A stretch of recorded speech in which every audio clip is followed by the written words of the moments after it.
Copytraders Club, where you can learn how to make better decisions and more money copy trading. I'm Gavin Macaulay, my name and username on eToro. On today's episode, we enjoy a solo ramble through the latest goings-on in the market and on eToro. Here we go.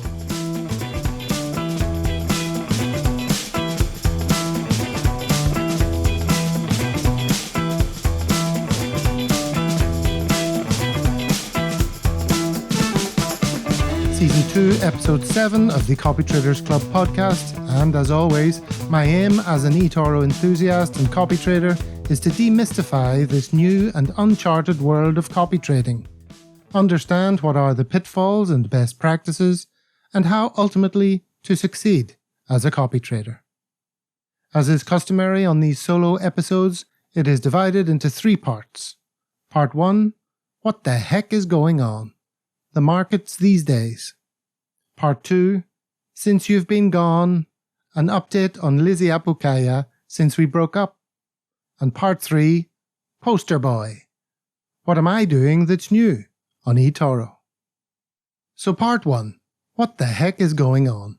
The markets today. As I'm sure you're only too painfully aware, the market is in turmoil. Pretty much everything, bar a few commodities and oddities, is down. Some things are down a lot. Many of the most popular stocks among PIs have dropped like a stone. So there's a lot of pain out there. Many fingernails nibbled to the quick. What am I doing? Well, not a great deal. Much like my PIs, in fact.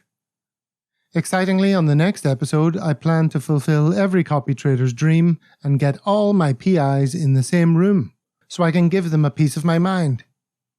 Next week, therefore, we can get a bit more insight into where Robert Merck, Samosa King, Elite Vol, and Wesley are at right now. Personally, I'm seeing that there are indeed plenty of opportunities out there. Lots of prices have dropped. Many with good reason. But the market is an emotional beast. It reflects human emotions. And these human mood swings can create situations where some good, solid companies drop beyond any reasonable and healthy price rebalancing. Given that, you might wonder why I'm not adding funds to my copies. Well, I probably would if I had lots of spare cash at the moment. But for a number of reasons, I can't really free up much to add to eToro. Also, if copy trading was my only involvement in the market, I would be adding to my copies right now. I am using what cash I can get my hands on to buy or add to very specific positions. In some cases, this is to bring down my average entry price, where I still believe the future is bright. In others, it means I'm starting new positions because the price just looks too good to resist. Historically, I've not been an investor into the big, obvious companies. To whatever extent I am an investor in my own right, it is into smaller caps, lower profile businesses, special situations. The sort of story where it seems clear to me why Mr. Market is asleep at the wheel regarding a certain stock and has not yet recognized the potential, but will do soon enough. Now, however, there seem to be big juggernauts of businesses available at knockdown prices, and I find my portfolio featuring 1 or 2 names I never thought it would. I seldom feel the FOMO of the crowd to buy big tech or financials or cryptos at ever new all-time highs. I'm happy not to play that game. My FOMO is what I feel at the moment when I see ever lower prices for what seem like dead certs deep into the future. I'm afraid I might miss out on buying these obvious beauties when they were trading at obviously low prices. Obviously, this might be wrong too. So that's what I'm doing. Nothing when it comes to my copy trading portfolio. My stop losses are all set to the widest possible. This too shall pass. Coming up in Part 2, Since You've Been Gone, an update on Liziapukaja since we broke up.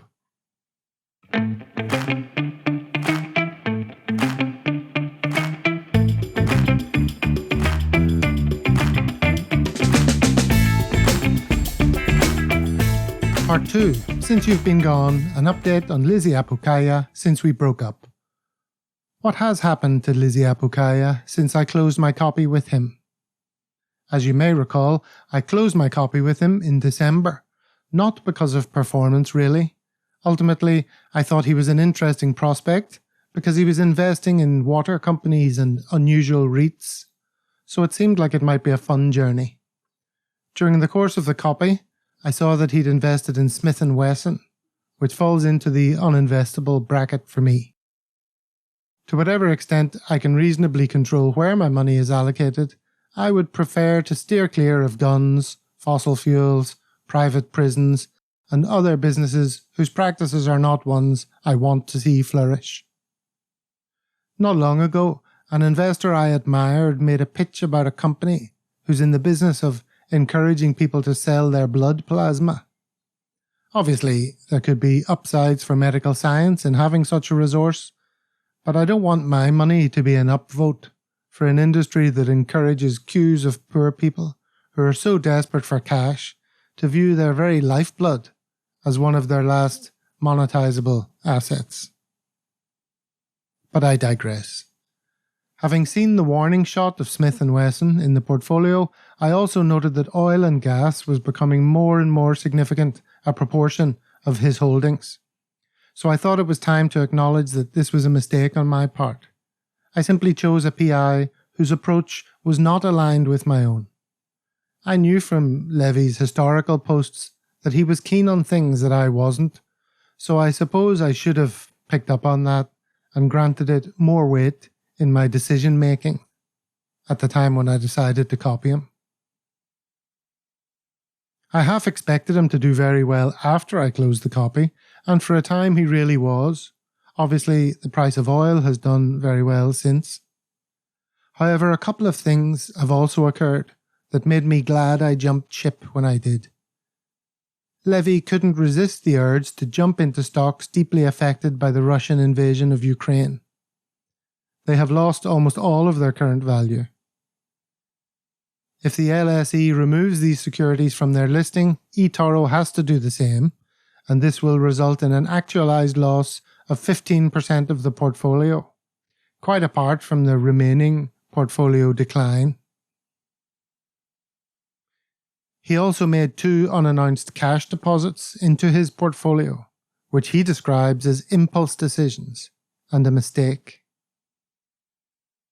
When it comes to copy trading, I definitely don't want to select PIs that can be described as impulsive. In fact, I'm perfectly capable of making risky, impulsive decisions myself. Impulsive's the last thing I'm looking for from a PI. Levy has also hit risk score 7, so is currently copy blocked.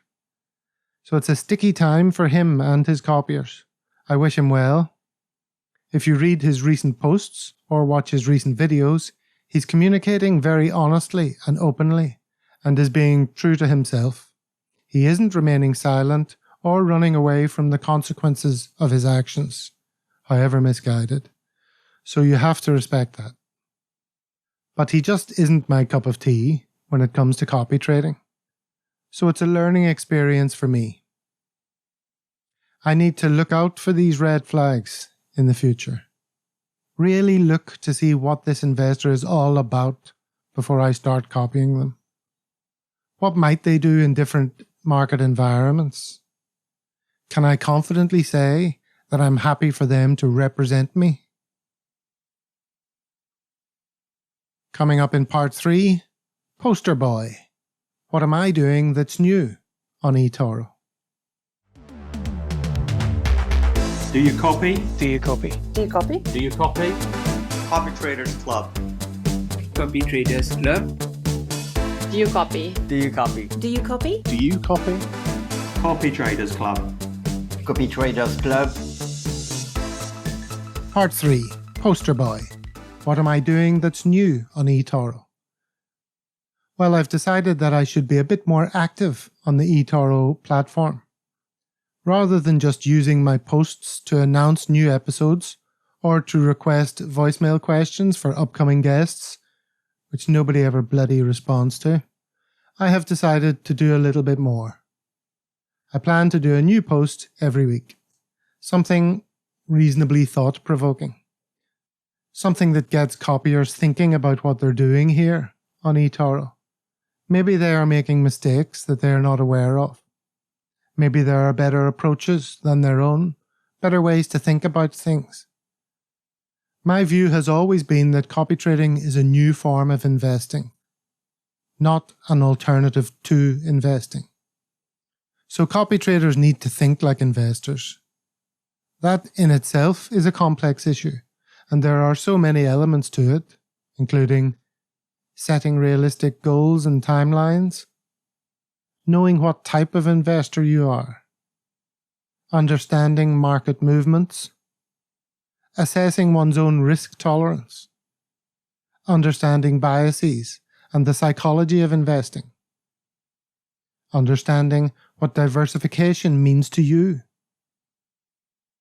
And that's before we get into analysing popular investors, a huge subject in its own right. And considering your own portfolio composition, weighting, and so on.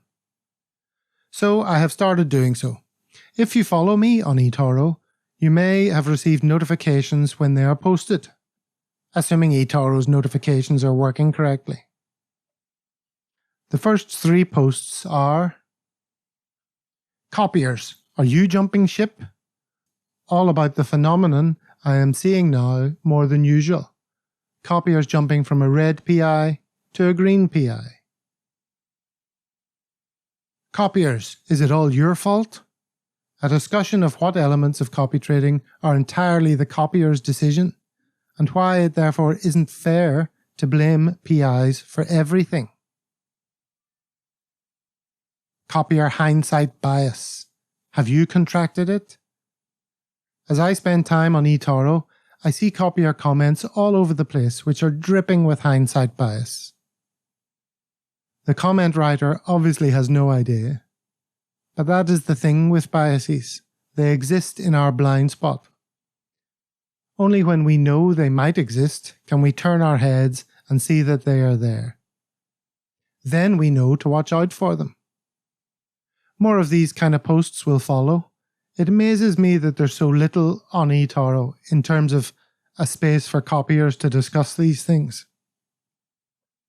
PI's feeds are, by their very nature, full of biases, agendas, and ignorance. The PI is trying to get more copiers and keep their existing copiers, so everything has to be understood through that lens. A lot of copiers are there to shout and scream about how much they are down, like they've got some right to only ever be in green.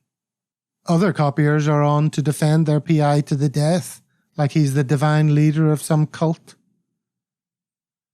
So it can all be a bit of a shit show. Healthier, I think, to discuss some of the issues that affect us all in a neutral venue, where some of the biases are removed. We can exchange ideas, hear contrary viewpoints, and consider the matter in a less emotional atmosphere. Of course, it should do the podcast no harm to increase my exposure on the platform. I make the podcast for eToro users after all, so eToro should be the best place to let people know about Copytraders Club. So as a listener to the show, feel free to join in these conversations and drop me a follow on eToro if you haven't already. Then you'll be notified when a new post comes out.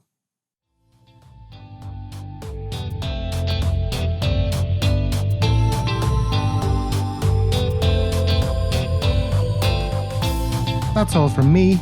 See you on Discord and Facebook. Links in the link tree in the show notes.